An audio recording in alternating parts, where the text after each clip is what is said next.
আউযু বিল্লাহি মিনাশ শাইতানির রাজিম। বিসমিল্লাহির রহমানির রহিম। আসসালামু আলাইকুম ওয়া রাহমাতুল্লাহি ওয়া তাআলা ওয়া বারাকাতুহু। মহান আল্লাহ তাআলার শুকরিয়া জ্ঞাপন করছি, আলহামদুলিল্লাহ। আমি মোহাম্মদ মুমিনুল ইসলাম গত 4 আগস্ট 2024 ইংরেজি ফ্যাসিস্ট সরকারের বিরুদ্ধে চূড়ান্ত লিখিত সনদ প্রদান করে বাংলাদেশের সমস্ত জনগণকে এক দফা বাস্তবায়ন কর্মসূচি প্রতিষ্ঠিত করার জন্য লিখিত সনদ প্রদান করে উদ্বুদ্ধ করে আহ্বান প্রদানকারী আহ্বায়ক, নতুন বাংলাদেশের 2024 ইংরেজির নতুন স্বাধীনতার স্থপতি। আমি আন্তর্জাতিক অপরাধ ট্রাইব্যুনাল, ডিজিটাল তথ্য প্রযুক্তি আইনে, বাংলাদেশ হাইকোর্ট ও দুর্নীতি দমন কমিশন জব্দ তালিকা ও অভিযোগ দায়ের করলাম। 1-2-2025 ইংরেজি মোতাবেক আমার নতুন বাংলাদেশের ফ্যাসিস্ট সরকার কায়েমের রাজত্ব, রাষ্ট্রের সমস্ত সরকারি প্রশাসনিক ঊর্ধ্বতন কর্মকর্তাদের দ্বারা ফ্যাসিজম কায়েমের রাজত্ব চালিয়েছে। সেই মোতাবেক রাষ্ট্রের চিহ্নিত করে সেই ফ্যাসিজম প্রশাসনিক কর্মকর্তাদের চিহ্নিত করে তাদের দণ্ড ও গ্রেপ্তারি পরোয়ানা জারি ঘোষণা প্রদান করলাম। তাদের দণ্ড বাস্তবায়ন, মানবাধিকার আইনে মৃত্যুদণ্ড কার্যকর জারি ঘোষণা প্রদান করলাম। এবং স্বরাষ্ট্র মন্ত্রণালয় সিনিয়র সচিব ইতিপূর্বেই আমার ভিকটিম পুলিশের চাকরিচ্যুত সদস্যদেরকে বলছে ফ্যাসিজম সরকার নাকি অতীতে সব খারাপ কাজ করেনি। আমি সেই সচিবকে ফ্যাসিস্ট সরকারের চিহ্নিত দালাল অপরাধী সাব্যস্ত করে তার বক্তব্যের তীব্র নিন্দা ও নিষেধাজ্ঞা ও বহিষ্কার জারি ঘোষণা করে তাকে এখনই জেল হাজতে প্রেরণ ঘোষণা জারি প্রদান করলাম এবং তার দণ্ড কার্যকর জারি ঘোষণা প্রদান করলাম।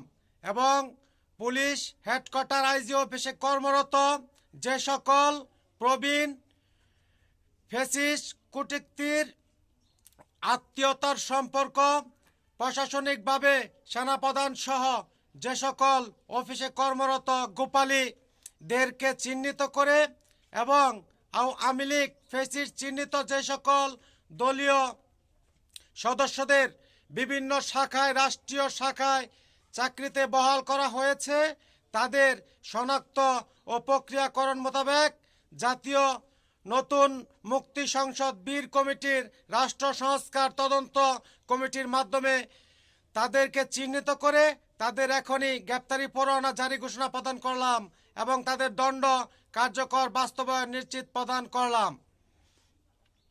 এবং সমস্ত রাষ্ট্রের জনগণকে বলছি, ইতিপূর্বেই পুলিশ হেডকোয়ার্টার ঘেরাও করতে গিয়ে নাগরিক অধিকার কমিটির সদস্যরা সেখান থেকে নাকি বলা হয়েছে যে পুলিশ নাকি চিহ্নিত কোনো প্রমাণ নেই যে গণহত্যা করেছে। আমি সেই বক্তব্যের তীব্র নিন্দা ও নিষেধাজ্ঞা জারি ঘোষণা প্রদান করলাম এবং যেই পুলিশ কর্মকর্তা সেই বক্তব্য দিয়েছে তার বিরুদ্ধে এখনই গ্রেপ্তারি পরোয়ানা জারি করে তার দণ্ড কার্যকর নিশ্চিত প্রদান করলাম। এই নতুন বাংলাদেশের ফ্যাসিজম কায়েম করার জন্য এখনো সেই ফ্যাসিস্টদের দোসর যে সকল শাখায় বসে আছে তাদেরকে চিহ্নিত করে তাদের কার্যালয়, অফিস আগুন জ্বালিয়ে মশাল দিয়ে ফ্যাসিজম কার্যালয় যত প্রকার স্থাপনা আছে সমস্ত বাংলাদেশের নাগরিক, জাতীয় নাগরিক কমিটি ও সমস্ত জাতীয় বীর নতুন মুক্তি সংসদ কমিটি ও জাতীয় সচেতন নাগরিক একযোগে মশাল নিয়ে ফ্যাসিজম রাজত্বের কায়েমের সেই স্থাপনা ধ্বংস করার জন্য প্রজ্ঞাপন ঘোষণা জারি প্রদান করলাম। এবং পরবর্তীতে আমি তাদেরকে বলছি, যারা এবং ফ্যাসিস্ট সরকারের বিচার দণ্ড কার্যকর নিশ্চিত না করে নির্বাচন করছে তাদেরকে বলছি, নির্বাচন একটা সময়ের ব্যাপার মাত্র। অনেক সময় অতিবাহিত হয়ে গেছে, এখনো নাগরিকের অধিকারের কাজ বাস্তবায়ন হয়নি। সময়ের চাইতে কাজ বড়। এখন হলো নাগরিকের অধিকার বাস্তবায়নের কাজের সময়। যারা অতীতে নাগরিকের ভোটের অধিকার নিয়ে সময় নিয়ে নিজের কাজ করেছে, নাগরিকের কাজ করেনি, তাদের দণ্ড কার্যকর ও গ্রেপ্তারি পরোয়ানা জারি ঘোষণা প্রদান করলাম। নতুন বাংলাদেশের মহান স্বাধীনতার স্থপতি ও আল কোরআন সংবিধিবদ্ধ মোতাবেক খলিফাতুন মুসলিম উম্মার নবীন খলিফা, দক্ষিণ নকলা, শেরপুর, ময়মনসিংহ, বাংলাদেশ আন্দোলন কাফেলা কার্যালয়।